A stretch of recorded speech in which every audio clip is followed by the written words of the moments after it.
you support repealing Obamacare entirely, correct? Correct. Okay, because Mary Beth Buchanan actually is. She said she did sign that pledge also. What do you think? I know there's a provision in there. The provision where 26-year-olds are allowed to be on their parents' health insurance for whatever period of till I think they're 26. I don't know what your thoughts are on that. Repeal the whole thing. Okay, When I said repeal the whole thing, repeal the whole thing and start over. Okay, good stuff there. So yeah, you don't think there's any positive bits about it at all?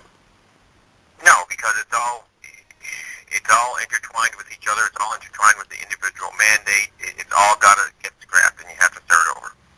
Okay, good, gotcha there. Have you been involved at all with the Tea Party or the 9/12 groups, like you organized them?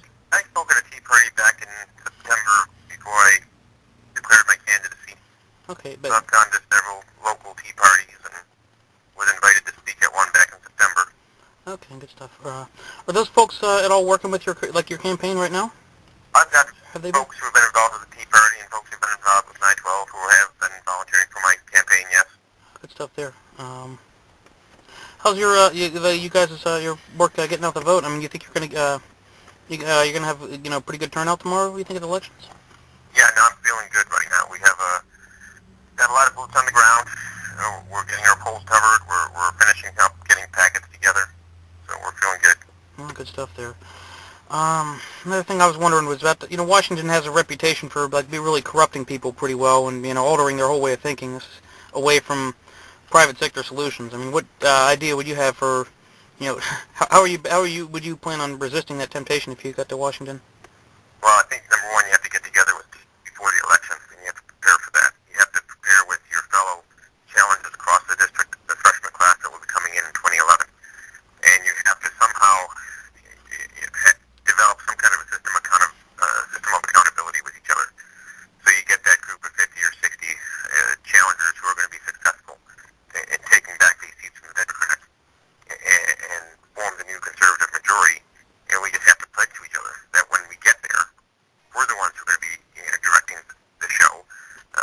We are the ones who are going to be advocating for reform how Congress does business, because we're all too well aware of what happened after the contract with America back in '94 and how things went off the rails. Mm-hmm. And pretty soon the spending kicked in. So we have to, more so I think in the early 2000s, but we have to be very careful with what goes on in Washington. We have to understand the whole idea, the way the system works, and committee chairmanships and what they do to try to peel you off, and we just have to form some kind of commitment for reform that's going to carry us through. Okay, yeah, that's definitely. I was thinking, along the same way, and I feel like the bloggers and the people who aren't in office have to definitely keep up the pressure on the Republicans that we do get elected. I mean, and I don't know if you're thinking. I think there seems to be a thought on the right blogosphere that we definitely are gonna. The Republicans are going to take back the House this year. I mean, people are pretty confident of that at this point. That they're and the battle in 2011 will be almost exclusively on the budget, and that's where the challenges will have to hang together, because we have to set the ship. We have to set the ship of state to right, and that's going to take real leadership on the part of the new majority, because the president will veto the budget. I think that the new majority would put out. So we have to be prepared for that.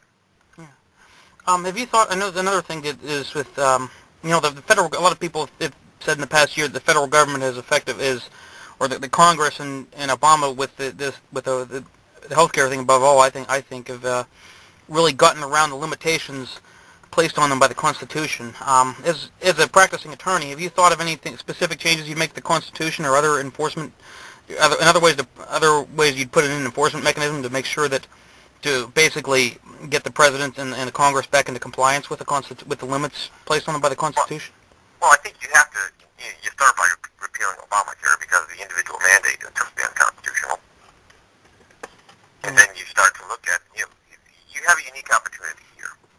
When the federal government is borrowing 43 cents of every dollar it's spending, you get the opportunity now to look at every single program and say, A, is this within the realm of the Constitution? Because we can't afford these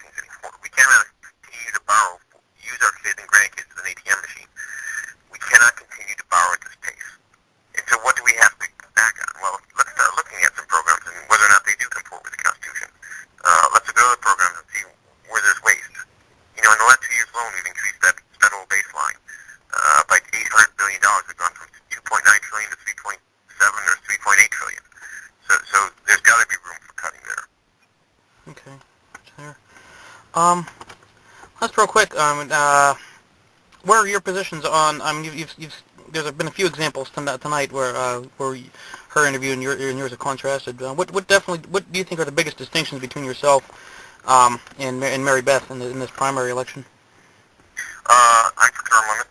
She's not. I represent the private sector. She represents the government sector. I've had experience working with the job creators. I have a philosophical mindset that would never permit me to write a $1,000 check to our inspector, which I think says something. I'm a pro-life conservative. I don't think pro-life conservatives would write $1,000 checks to our inspector. That's it.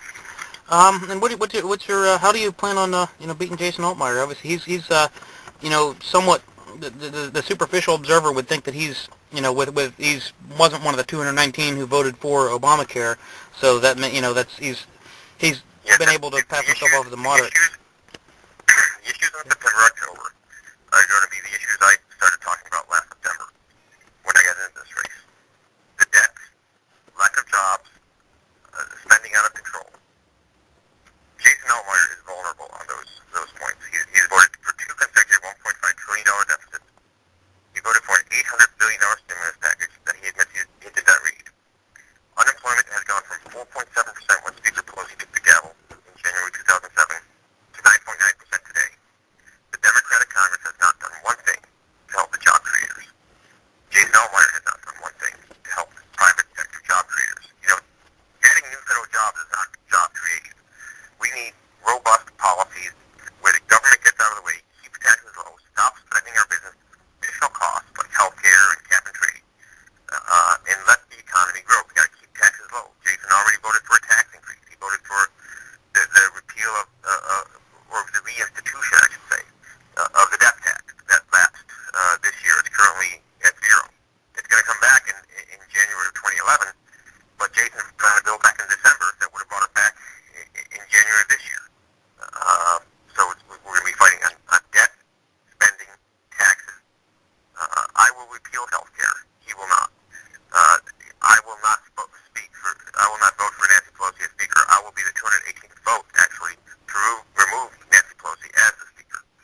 These are the issues we're going to run on, and this is where Jason is very vulnerable, because he does not lead on these issues. On health care, he did not lead. He was a passive observer, and at the last minute, he voted against it. He sat there with his finger in the wind, not taking a leadership position, and getting national attention, dragging our district to a soap opera for 2 weeks. I will not do that to the people. I will stake out my position and argue for it, and I will lead on these issues.